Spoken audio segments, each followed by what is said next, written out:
Well, the holidays may have passed, but the travel frenzy has not. COVID and the 5G are still wreaking havoc on many airlines, with a few hundred flights canceled today. CBS senior travel editor Peter Greenberg joins us now to discuss these issues. Peter, good to see you again. Hi, Peter. Good to see you.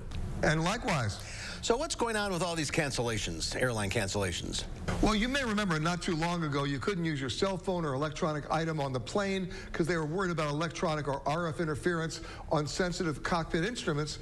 Well, the FAA tested all that and found out they bumped it up to 100 times the RF interference at 1 foot away from those cockpit instruments, and guess what? Nothing happened. That's why you can now use your cell phone on the plane and your laptop. But we're not talking about an interference within the plane now. We're talking about powerful interference outside the plane with those 5G towers near airports. And the problem is it does affect the radar and radio altimeters in the cockpit. Those are crucial instruments that allow the pilots to know exactly how high they are off the ground during low visibility approaches. And if you don't have that instrument working, you're not going to make an approach, you're going to divert. So what do we see this week? A lot of planes cancel before they even tried to fly, knowing they were going to have that problem. So this is a sort of a game of chicken in which nobody's blinking right now between the FAA, the FCC, and the airlines.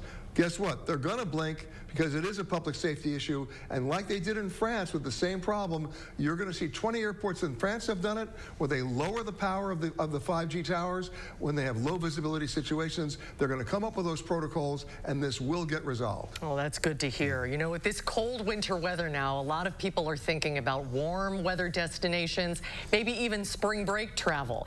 Do you think people should book now? Where do you see airfares heading in the next couple of weeks? They're only going to head up. They're at historic lows right now. Now's the time to book. Think about 330 days out, not just spring break. But remember, when you go online to make a reservation, you may be making a classic error.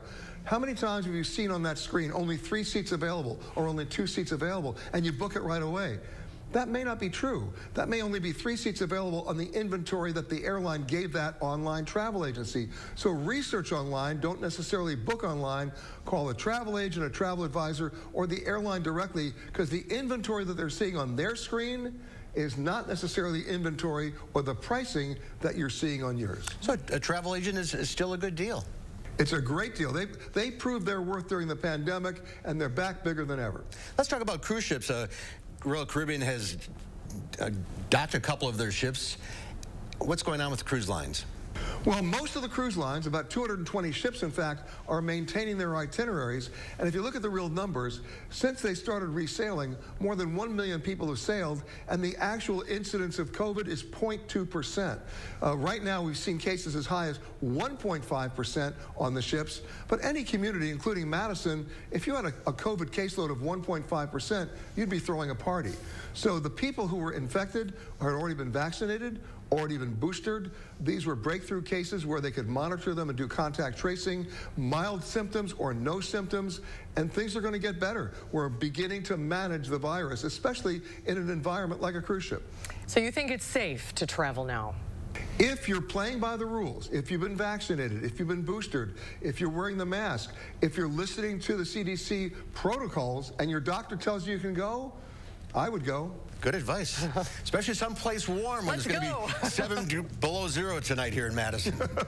All right, Peter, great to see you again. You got it. We'll talk to you soon. Thanks, Peter. Keep warm. Thank you. Keep warm.